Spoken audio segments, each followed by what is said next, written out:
ஆதித்தமிழன் ஆண்டவரானா நீதி தமிழன் அடிமைகளானா.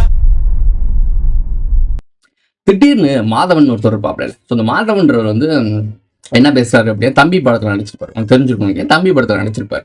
அவர் திடீர்னு தமிழ் மன்னர்களை பத்தின எந்த ஒரு ஹிஸ்டரிக்கலும் நம்மகிட்ட வந்து ஹிஸ்டரிஸ் கிடையாது, அவரை பத்தி இருக்கும், இவரை பத்தி இருக்கும், நம்மளை ஆண்டவங்க, அடிமைப்படுத்தினவங்க, இவங்களை பத்திலாம் டீட்டெயில்ஸா 4 காலம் 3 காலம்லாம் இருக்கு. பட் தமிழர்களை பத்தியும் தமிழ் மன்னர்களை பத்தியும் இருக்கு ஒரே ஒரு பேஜ், ஒரே ஒரு காலம்ல தான் இருக்கு, ஒரே ஒரு பேராகிராஃப் மட்டும்தான் இருக்கு அப்படின்ற மாதிரி சொல்லியிருக்காரு. இது வந்து சொன்னோன்னே கொஞ்சம் சர்ச்சையை கிளப்பியிருக்காங்க. ஏன்னா முகலாயர்கள் சம்மந்தப்பட்ட ஒரு பாடத்திட்டத்தை எடுத்துட்டு அவங்க வந்து இப்போ இருக்க தற்போதைய சூழல் அரசியலை வச்சு உள்ள ஆட் பண்ணியிருக்காங்க. இந்த டைமிங்கில் இந்த கருத்துக்கள் தெரிவித்த உடனே தமிழர்களுக்கு அங்கே முன்னுரிமை கிடையாது, தமிழர்கள் மன 2000-3000 ஆண்டுகள் பழமையானது, ஸோ இதை நீங்கள் முன்னிலை படுத்திருக்கணும்ல, ஏன் இதை பண்ணலை அப்படின்னு சொல்லி ஒரு சர்ச்சையை கிளப்பியிருக்காரு. அதாவது சவுத் இந்தியா மன்னர்கள் அதை பற்றி நான் நியூஸ் கூட உங்களுக்கு போயிருக்கோம். அந்த நியூஸ் கிளிப்ஸ் லிங்க் கீழே கொடுக்குறேன், போய் பாருங்கள். அந்த லிங்க் ரொம்ப ஃபுல்லாக பாருங்கள். Full and full south India ஆண்ட மன்னர்கள் தானே சேர சோழ பாண்டியர்கள். இலங்கையிலேருந்து இந்த பக்கத்தில் பார்த்துருப்பீங்க. ஸோ மைசூர்லேருந்து கீழே இருக்க எல்லா ஏரியாவையும் நம்ம ஆண்ட மாதிரி தான் மேப் இருக்கும். சேர சோழ பாண்டியர்கள் ஆண்ட மாதிரி. இந்தியா முழுக்க ஒரு காலத்தில் ஆண்டது அது வேற. பட் நீங்கள் சேர சோழ பாண்டியர்கள் பிடிச்சிங்கனாலே அந்த மைசூர்லேருந்து கீழே தான் இருக்கும். இப்போ நம்ம சொல்லிக்கிட்டு இருக்கோம்ல, யூனியன் ஆஃப் சவுத் இந்தியா பிரிக்க போகிறாங்கன்னு சொல்லி, அந்த பேராகிராஃபில் அந்த லைனேஜ் தான் இப்போ எல்லாம் பேசிகிட்டு இருக்காங்க. இது அப்படியே முன்னெடுப்பு இப்படியே கொஞ்சம் கொஞ்சமாக நடக்கும். திடீர்னு ஒரே நாள் நைட்லாம் எல்லாம் மாறாது. அதே மாதிரி வேர்ல்டு வார்லாம் ஒரே நாள் நைட்டு தூங்கி சொல்லாம் நடக்காது. அதுக்கான வார்மப்பை 6-5 வருஷத்துக்கு முன்னாடியே சின்னதாக ஆரம்பிப்பாங்க. ஒரு சமீப காலமாக போன வருஷத்துக்கு முந்தின வருஷம் வரைக்கும் எப்போ பார்த்தாலும் வேர்ல்டு வார் 3 பேசிகிட்டே இருந்தாங்க. கவனிச்சிங்களா? புளிச்சு போயிருக்கும். உண்மையிலே போர் வந்தாலும் போங்கடாங்கட்டு அப்படின்ட்டு போகிற மாதிரி தான் இருந்தாங்க. ஏன்னா அத்தனை தடவை நீங்கள் கேள்வி கேட்டிருப்பீங்க வேர்ல்டு வார் 3. பட் இப்போ கம்முன்னு ஆயிடுச்சு. இப்போ அந்த வேர்ல்டு வார் 3 பற்றி யாருமே பேசுறது இல்லை. ஆனால் வேர்ல்டு வார் 3க்கான எல்லா மூமெண்ட்ஸும் உங்கள் கண்ணு முன்னாடி அரங்கேறிக்கிட்டு இருக்கா இல்லையா? பாகிஸ்தான், சைனா, இஸ்ரேலு, இப்போ நிறைய இடங்கள்ல சண்டை நடந்துட்டு இருக்கு. நீங்க நல்லா நோட் பண்ணி பார்த்தீங்கன்னா நெருக்கிட்டு இருக்காங்க. அப்போ கதறிட்டு இருந்தாங்க வேர்ல்டு வார் 3 கதறிட்டு இருந்தாங்க. ஆனால் அப்போ அதை பற்றி சமீப காலமாக எந்த ஒரு விஷயமும் கிடையாது. இல்லாதப்போ இருக்கிறத பரப்புனாங்க. உங்களுக்கு அது புளிச்சு போக வச்சானுங்க. இதுக்கப்புறம் வேர்ல்டு வார் 3 யாராச்சும் ஒருத்தர் சொன்னா கூட நீங்கள் பெருசாக கன்சிடர் பண்ண மாட்டீங்க. அந்த மாதிரி கொண்டு போனானுங்க.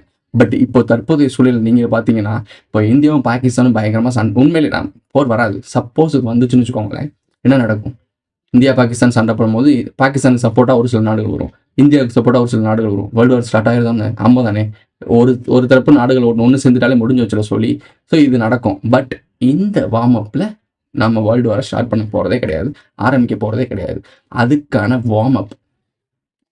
ஸோ இப்போ இருந்தே பாகிஸ்தான் இந்தியாவும் அப்படி சண்டை போட்டு ஒரு மாதிரி பஞ்சாயத்து பண்ணிக்கிட்டே இருந்தால் தானே 2032 அந்த டைமிங்கில் நியூக்ளியர் அந்த அணு ஆயுதம் இருக்கும்ல, அந்த அணு ஆயுதத்தை இப்படி தூக்கி வைக்க முடியும். ஸ்கிரிப்ட் அப்படி தான் போயிட்டுருக்கு. ஸோ ஜப்பானில் ஹிரோஷிமா நாகசாகின்னு ஒரு 2 விஷயம் நடந்துச்சு. வேர்ல்டு வார் நின்றுச்சு. இதை மறந்துடாதீங்க யாரும். இவனுங்க ஒன்றும் எல்லாருமே இந்த வேர்ல்டு வார் நின்று இந்த நியூக்ளியர் பாம்பெல்லாம் தூக்கிட்டு போய் டிஃப்யூஸ் பண்ணி அதெல்லாம் மலட்டுத்தன்மை, அதாவது சொல்கிறது ஒர்க் ஆகாத மாதிரிலாம் வைக்கல. எல்லாம் இன்னும் நிறையா கண்டுபிடிச்சி ஆக்டிவாக தான் வச்சுருக்கானுங்க. அதை விட வீரியமாக தான் கண்டுபிடிச்சிருக்கானுங்க. இப்போ இவனுங்க வச்சிருக்கிற ஆயுதத்தெல்லாம் வச்சு பூமியை கிட்டத்தட்ட பல தடவை அழிச்சிடலாம். மொத்தமாக பூமியை அழிக்கிறதுக்கான ஆயுதம் இது இருக்குது. நீங்கள் நல்லா யோசிச்சு பாருங்களேன். செவ்வாய் கிரகத்துக்கு போகிறானுங்க, எல்லா இடத்துக்கும் போகிறானுங்க. பூமிக்குள்ளே வாழ்கிறதுக்கு விவசாயத்தில் கூட ஒரு சில விஷயங்கள் ஒழுங்காக செய்ய மாட்டானுங்க. தண்ணி கிடைக்க மாட்டுது, இருக்க தண்ணியை பாதுகாக்க முடியல, வறட்சி அதிகமாகிட்டு இருக்கு. இதுக்கெல்லாம் எந்த இதுவும் இல்லையா? மரபணு மாற்றப்பட்ட பயிரை கொண்டு வரானுங்க புதுசாக. வேர்ல்டு வார் இருந்துச்சுன்னா அவன் கொடுக்குற பயிர் தான் நீ பயிரிக்கணும். அவன் எல்லாமே கட்டம் கட்டிட்டான். ஸோ மரபணு மாற்றப்பட்ட வறட்சியான இடத்துல கூட பயிர் விளையுமா? ஏன்டா இந்த நிலத்தை வறட்சி ஆக்குனது, இந்த இடத்த மலட்டுத்தன்மை ஆக்குனது உங்களுடைய யூரியா, உங்களுடைய உரங்கள், உங்களுடைய போர் போட்டு ஒரு பக்கம் கோலா கம்பெனி உறிஞ்சு இந்த எல்லா வேலையும் பண்ணதே கார்பரேட்டு. திருப்பி இன்னொரு கார்பரேட் வந்து உங்கள் நிலம் இப்படி இருக்கா, அந்த கவலைப்பட வேண்டாம், நாங்கள் ஒரு விதை தெரிகிறோம், இந்த நிலத்தில் கூட அது பயிர் வளர்ந்து மகசூல் கொடுக்கும்.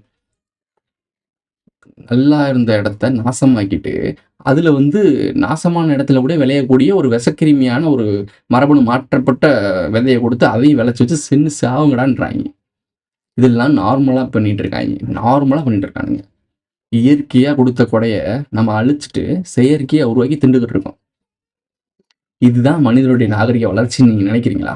நாகரிக வளர்ச்சின்றது நம்மளோடது கிடையாது. சரி, உங்களுக்கு ஈஸியாக புரியுன்றக்காக அந்த வார்த்தையை யூஸ் பண்ணுறேன். இன்னும் பக்குவப்பட்டீங்கன்னா அதுக்கப்புறம் அந்த வார்த்தையை நான் தவிர்த்துக்குவேன். சீமான் சொல்லிகிட்டே இருப்பாப்ல.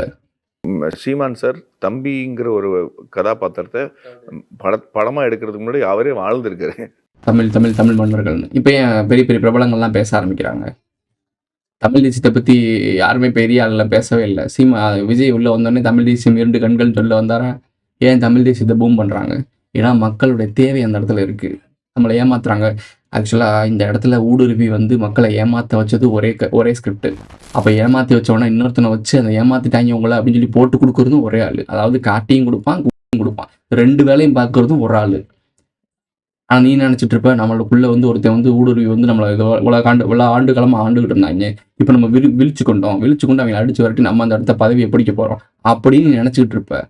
இவ்வளோ நாள் வேற ஒருத்தன் உன்னை வந்து ஆண்டாதான் உனக்கு அந்த வன்மம் வரும், அந்த பிரச்சனைகள் சூழல்கள் உருவாகும், நீ திருப்பி வீரியமாக எந்திப்ப, ஒரு சண்டை உருவாகும், அந்த இடத்துல ஒரு பஞ்சாயத்து உருவாகும். பஞ்சாயத்துக்கான வேலையெல்லாம் அவன் முன்னாடியே பார்த்து வச்சுட்டான். திருப்பி இந்த பஞ்சாயத்தை எடுத்துகிட்டு வந்து இன்னைக்கு, அதாவது இது என்னைக்கும் அந்த பஞ்சாயத்து முடிஞ்சு அடிச்சு பற்றி விட்டுருக்கலாம். ஆனால் அதெல்லாம் வரவிட மாட்டாங்க. கண்ட்ரோல் பண்ணி வச்சு எப்போ இந்த பஞ்சாயத்து அவன் நடக்கணும்னு நினைக்கிறானோ அப்போ தான் அவங்கள பேச விடுவான். அன்றைக்கி தான் அவங்களை போராட்டம் பண்ண விடுவான். அன்றைக்கி தான் ரிபல்ஸே உருவாகும். எந்த நாடுமே ரிபல்ஸை வந்து தானாலாம் உருவாயிடாது. இவனுங்க தான் பண்ணுவானுங்க. பண்ணி அந்த இடத்துல ஆட்சி கவிழ்க்கிற மாதிரி ஒரு ட்ராமா கிரியேட் பண்ணுவானுங்க. நல்லா யோசிச்சு பாருங்களேன். சேகுவாரா வந்து புரட்சியாளரான், புரட்சி பண்ணி அவங்க மக்களை காப்பாற்றினாரான். எல்டிடியில் தலைவர் பிரபாகரன் வந்து வாதியான், வீரவாதியான். என்னங்கடா இது? அவரும் அவங்க நாட்டு மக்களுக்கு தானே போறான்னாரு. இப்போ ரிபல்ஸாக ஒருத்தவங்க வர்றாங்க அப்படின்னா தான் நாட்டு மக்களுக்கு எதிராக இருக்கவங்க எல்லாருமே சண்டை போட்டு ஜெயிக்கிறது தானே ரிபல்ஸ். அப்போ பார்த்தாங்கன்னா மன்னர்கள், நீங்கள் சொல்லக்கூடிய போற்றி புகழக்கூடிய மன்னர்கள் எல்லாருமே எதிர்நாட்டு எதிரிகளை கொண்டு தானே குமிச்சாங்க. அப்போ அவங்களாம் வாதிகளா? போராட்டம் தானே பண்ணாங்க, போர் தானே பண்ணாங்க. அப்போ அவங்க வாதிகளா? ஆளுங்கட்சிகள்லாம் சேர்ந்து ஒரு சக்கர நாற்காலியா அதை வட்ட மேசை மாநாட்டில் உட்காந்து நீங்கள் சொல்லிட்டீங்கன்னா அவன் வாதி. அவனை ஏற்றுக்கிட்டீங்கன்னா அவன் புரட்சியாளன். அதாவது உங்கள் கூட்டத்துக்குள்ளே இருந்துக்கிட்டு உங்களுக்கு சிங்சாங் போட்டு உங்களுக்கு வேலை பார்த்தவன்னா அவன் புரட்சியாளன். உங்களுக்கு வெளியே இருந்து உங்களுக்கு எதிராக சண்டை போட்டானா அவன் வாதி. அது ஊர் மக்கள் உலக மக்கள்லாம் நம்ப வைக்கிறதுக்காக உங்களுக்கு எல்லா சோசியல் மீடியா எல்லா மீடியாஸும் வச்சு உங்களுக்கு புதுப்பித்தி இந்த தற்கூரிகளை படிக்க வச்சு பாடம் அடிச்சு இவனை ஒரு தீவிரவாதி முத்திரை குத்திட்டு போயிருவீங்க.